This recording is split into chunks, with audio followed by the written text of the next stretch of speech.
share a little something with you. And this comes from, I'll probably butcher the name, but I believe it's Nurho de Manhar. And it's from his book, the Zohar, which was published in 1914. And he writes that when the most secret one wished to be revealed, a point was created, and it became divine thought, from which all was created. And the interesting thing with this is that in a lot of the Buddhist teachings, they say that all things are created from mind. All things rise and fall within mind. Even the first Hermetic principle is that the universe is mental, meaning a thought. Would anyone like to comment or share their thoughts? I liked that description, the most secret one. Was that it? I like that. That resonates, the most secret one. Yeah, I used the most secret one because I didn't care for the male pronoun. Because in all actuality, the divine is androgynous. It's both. It's the blending of the two. To give it one gender or another gender is just, to me, it's misleading.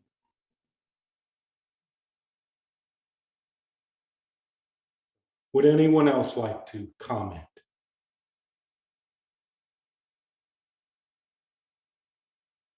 I would like to thank you for allowing me to share that little bit with you. Still getting used to this.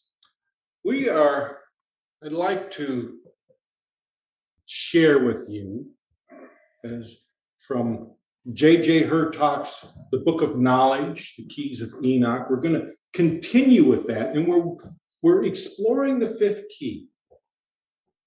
And it opens with the key to our astrophysical time zones is the 3-in-1 alignment of consciousness forces in the Great Pyramid, with the 12s-in-1 energies of time warp pyramids centered and controlled by the many and one throne energies of Orion and the Pleiades.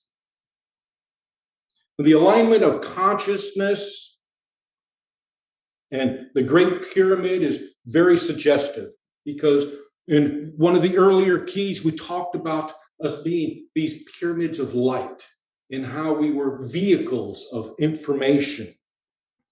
And he also talked about, in one of our earlier lessons, of the Great Pyramid being the Pyramid of Giza, talking about awareness and the alignment. And we also talked about the idea of consciousness programming. And for some of us, it made us uncomfortable, the idea of programming. But it's our habits that we develop. And it's these societal norms that we often get caught up in. In our last exploration, we considered the Sphinx as a potential representation of the primal being. This is all about evolving. And in this lesson, we're going to look at this particular verse. Those who have accepted the Christ seed, the Buddha seed, or any of the Lords of Light, will have within them the active channels of light, which will allow them to function as the Adamic race upon other planetary worlds and in other universes. The world that they will inherit will depend upon the maturity of the soul and the way they have allowed the light to function within them in the service to their fellow creation. Now, he says that Christ and Buddha are here referred to as the Lords of Light. And since he specifically names these two, what might they have in common? What are your thoughts about this? What was that word? Eudomic? Adamic. What's that mean? That is often referred to as being the first race. Like In some Adam? instances, Like in Adam. In Adam. We're actually going to talk about that. Let's just, you want to fast forward to that a little bit? Yeah, because that's where my brain got stuck. I assume that's okay with the rest of you. So the Adamic race is a term often used to indicate the first race of man. It sometimes is used to refer to that divine humankind. We like to call it the divine aspect within us, but we don't have a divine aspect within us. We are divine. And it's that we often struggle with in a lot of these teachings. It's like when in Buddha and Christ both have this in common. They both taught, Jesus taught that God dwells within you. And the Buddha taught that the Buddha is within you. They both taught that we are divine, that within each of us is that divinity. I believe the term namaste is referred to as saying the Buddha within or the God within greets the God within you. And like I said, there are other writings that refer to the Adamic race as that race that was to, well, the fall from grace, which I don't believe there was a fall from grace. We merely became aware. But that is my interpretation, and it's not my place to convince you of what you believe, merely to offer you something different to consider. So does that make sense, better sense to you? Yes, thank you. Good, good. So what other thoughts might you have? I believe Reverend Thomas usually has quite a bit to add to this. So let's just go ahead and call upon him if he has anything he would like to share. Thank you, Reverend Philip. This is, a very powerful teaching and very, really gets to the core of it all. And as you know, Namaste is one of my favorite greetings for people because that's really the place where we should begin and end with any interaction with another. Is that acknowledging that divinity in the other, that it's in me, it's in you, and beginning there. When people go off track is when we lose that connection. When we cannot see the divinity in the other is when we are subject to harming or being negative or something that is less than loving. And I find it interesting and it just feels valid and very true, that part about if you embrace the I don't know if I have the right words for it. I'll say the teachings of of Christ or Buddha, the spirit of that, that you have that connection within you, that connection to light, and the lords of light kind of conjure up the idea that um, there are many masters teaching this in many ways, and when you find that, that is a common connection to this more powerful evolution that's before each of us as we evolve our divinity into something higher, into a higher purpose. And that's where the baby steps that we all take in this life are leading us to something truly greater than this vast, vast universe. I believe ultimately that we are to become masters of some part of it, and and perform a greater role in create the unfolding of creation. Um, that's a long distance for me, and I'll let you decide how long it is for you. But anyway, this is where we are. Beautiful presentation. Good thing to bring up and discuss today, Reverend Philip. Thank you. Thank you.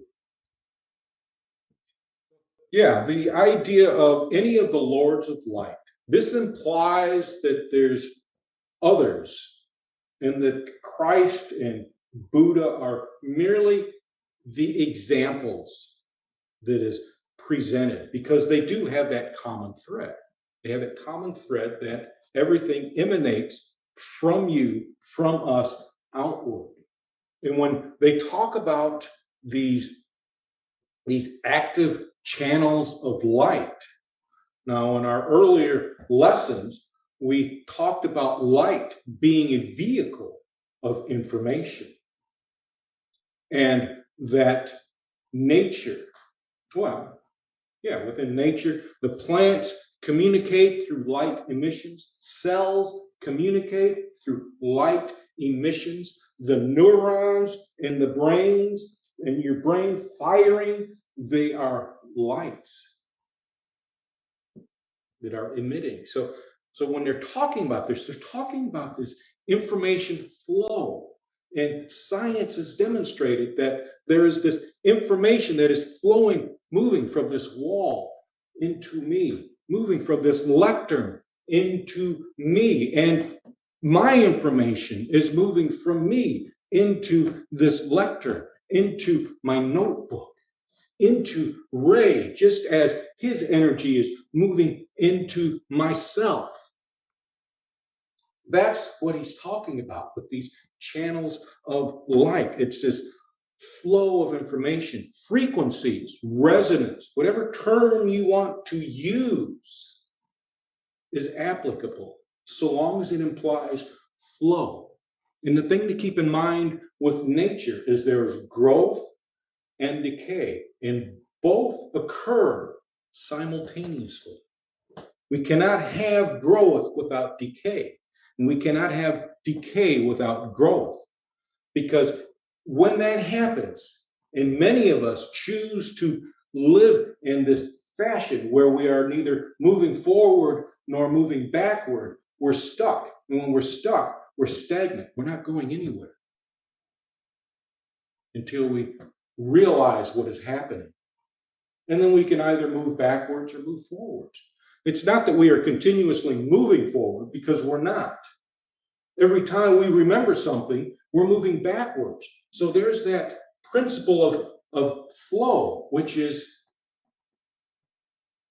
growth and decay. The waves on the beach, they move in and then they move out. The tide moves in and it moves out. There has to be movement. And in between that movement between growth and decay is that where they call it repose.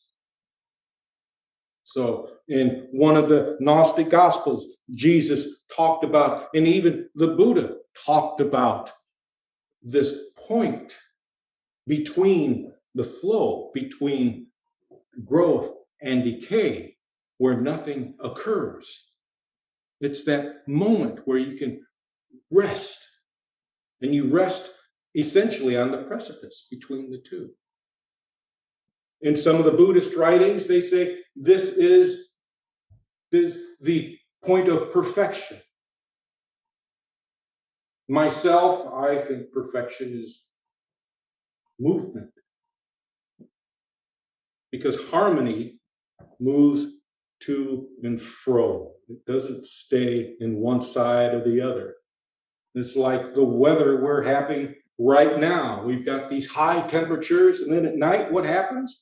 Well, hopefully it cools down without the humidity. But that's the idea there with that. And as we were talking about the Adamic race,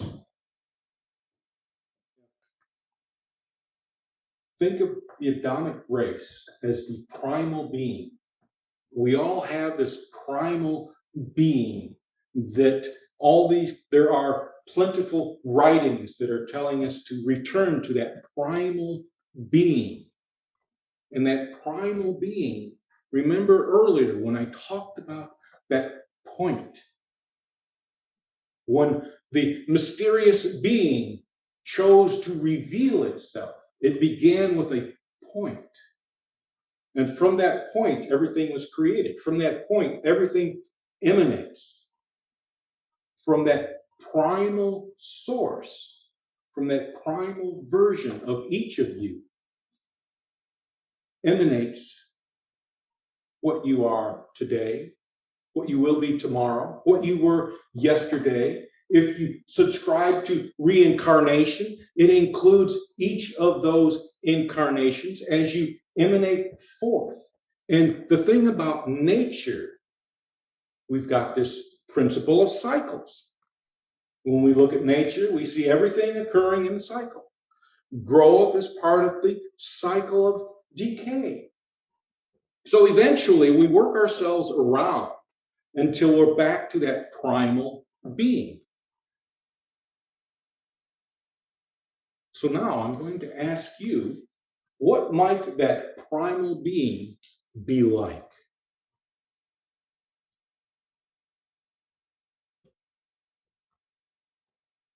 Would anyone like to venture a few words, a few thoughts? I'm determined not to say anything. Yeah, I know. That's why I came to you first. I could see it. What I'd like to know is how do you do that? That's what I'd like to know. Primal being, I think, is your original self. You know, and my meditation career seems to be mostly over. It's not that I know everything, it's just the way it is. But I can remember what it's like. And when you get down really, really, really deep, it's a return to your original self. And when you come back to the relative world, you bring part of that with you. You know, it wouldn't be nice to be like that all the time, but that's not the way it works in this real world that we're in, because it will fade. Sorry, but the way it is. So that's my thoughts. Okay. How about you, Sharon? I like the reference to original self because I was trying to, primal to me, the word, I wasn't sure what that exactly meant, you know, but I like your explanation.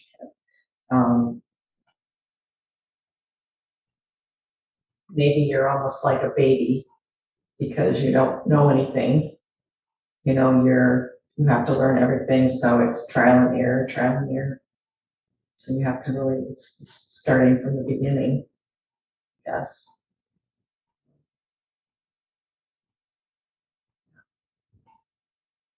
I know what I'm thinking. Okay. Reverend Philip, I had Yes. one other thing pop in. You know, different disciplines call the same thing different words.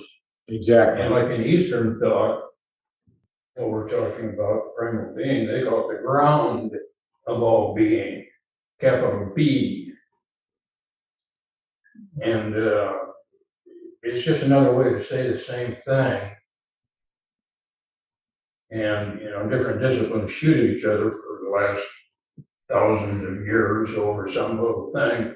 And it's really all the same thing they're talking about. Exactly. I guess you could say there's nothing new under the sun. That's one way to look at it. I think the word primal should be misunderstood. I mean, when you think about primal, you think about, not animal, but it doesn't conjure up a enlightened being. I think primal being is primary. It's the original essence. I think the word primal, you think of animals, you think of primal. I don't think it's that. I think it's when you cut through all the crap and all the baggage you're carrying that you want to throw over the cliff. There's just this essence of who you are. I mean, to me, when I meditate, when I study, it's to get rid of all the baggage and try to get back to what is my essence.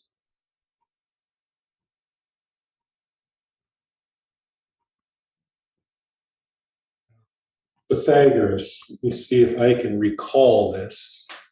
In Manly Hall's Secret Teachings, he talks about one of the teachings of Pythagoras, and that was that our purpose of existence was to walk in both worlds at the same time, to exist in corporeality and incorporeality at the same time. In order to exist, you have to be aware, and that's the reference here, is awareness. The primal being, as some authors have described, is that being, that first being of ourselves that existed in both realms, that could see all. I put forth this theory one time about everything existing at once, all of our incarnations existing at once, and that this primal being, our primal essence, is able to see, to comprehend, to be aware of our furthest incarnation as clearly as the next.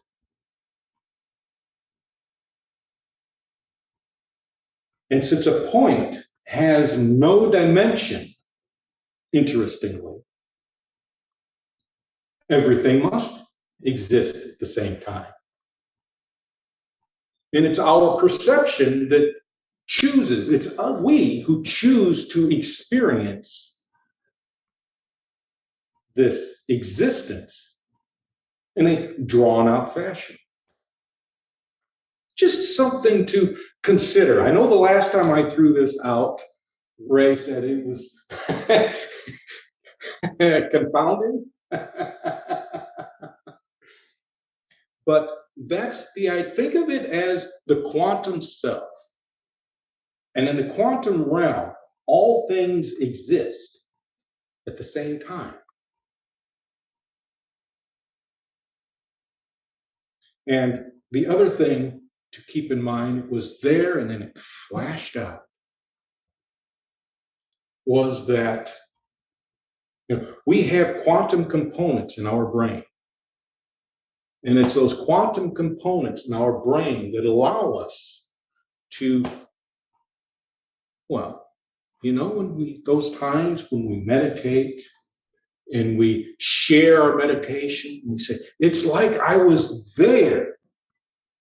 That's what those quantum components in ourselves allow us to do, to make memory more than just memory, but an experience. And that is the primal self. Because the primal self is able to experience all. So it's not about us getting back to the primal self. It's about us fulfilling the primal self. Now, that'll give you something to think about for the next couple of years.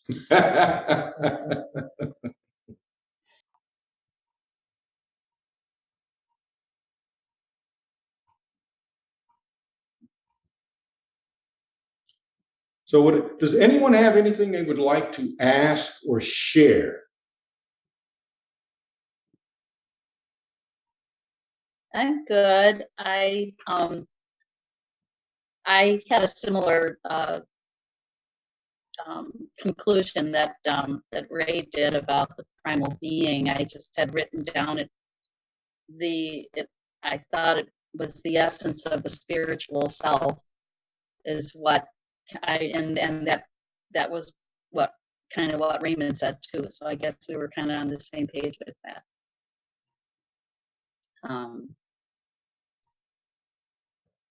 That was basically what I had at this point. I've just been writing everything down. Oh, good. Yeah.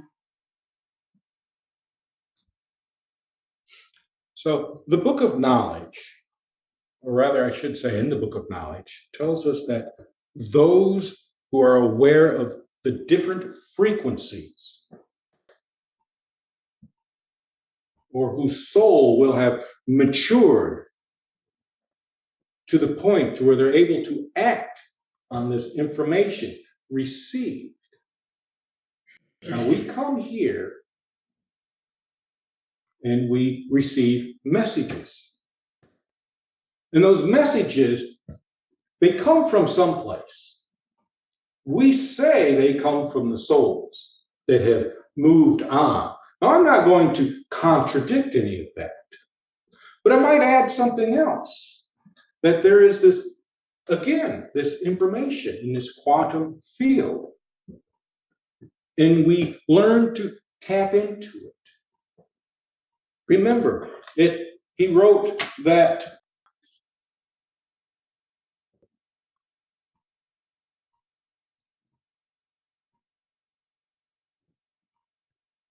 the world that they will inherit will depend on the maturity of the soul and the way they have allowed the light to function within them. Now, most people will see this light as the divine glory, and they're correct. They're not wrong or anything.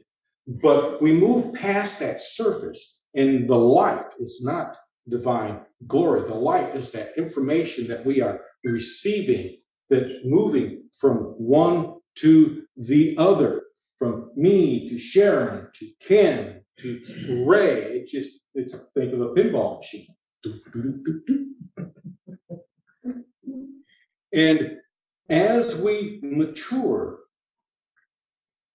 as we learn to connect with the divine and we receive that information, well, we eventually move to the next step, which is to apply that information. And all that is put here, all the teachings of all the religions that have ever existed and will probably ever exist, they have one thing in common. Well, more than one thing, but I'm only going to focus on one. And that one thing is to help each other. But it's to help each other because it's through assisting those around us that we experience this whole concept of unification.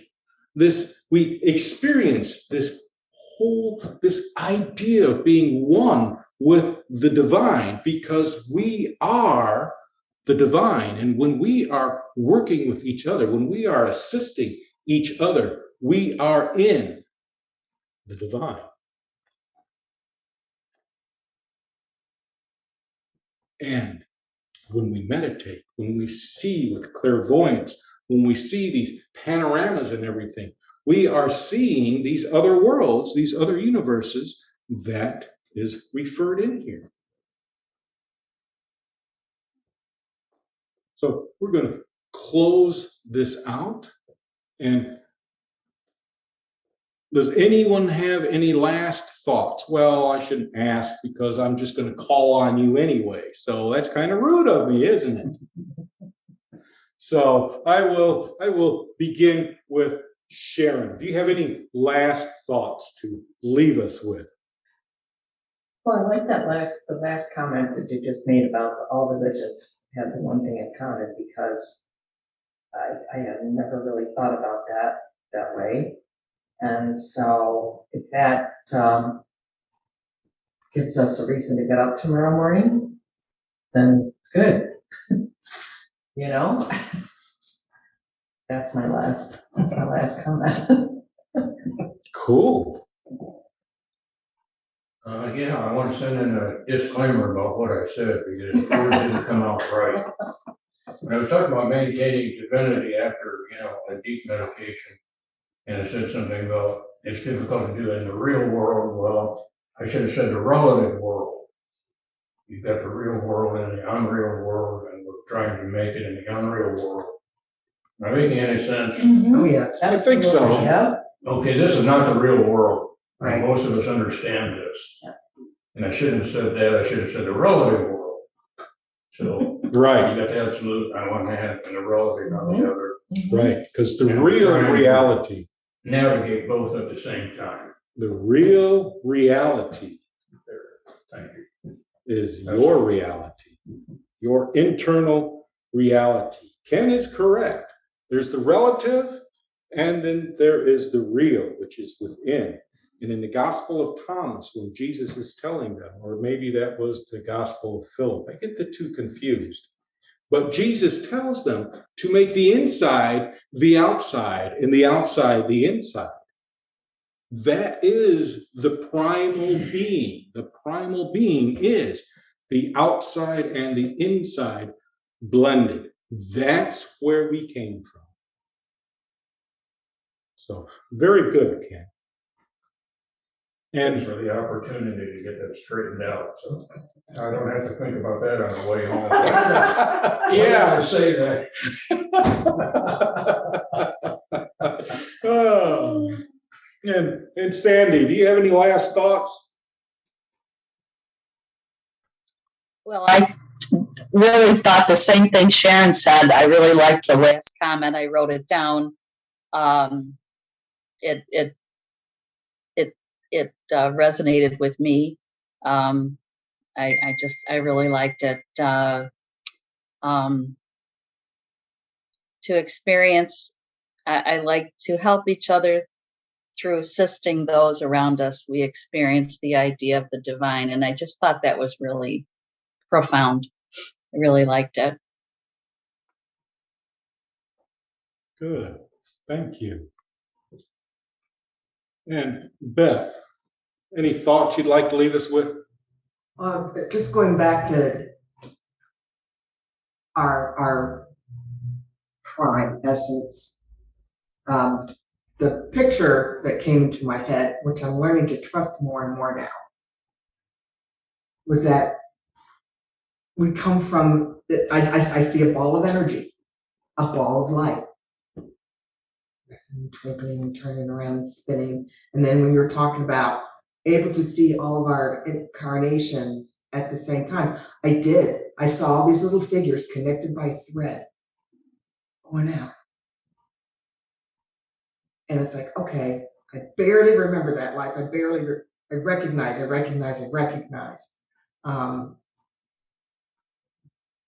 So for me, and when those very few opportunities, when I'm able to experience both realms at the same time, it's the inner one or the mental one that seems most real. That's all I have to say. Exactly. Very good. Very good. And Reverend Thomas, you have any thoughts you'd like to leave us with? Just want to thank you for a really great discussion. I mean, if you were going to try to put this whole divine seeking and practice into a nutshell, it is what you presented today. It is that walking in both worlds at the same time. It's recognizing the corporeal and the divinity, and that's easily said and a lot harder to do, to accomplish, perhaps. And I think maybe Ken made some comment about that. But but it helps us understand and I think perhaps organize the other information that comes to us that may sound like it's far afield, but when you put it into that context of walking in both worlds, being divine and human at the same time, we can make better sense of it.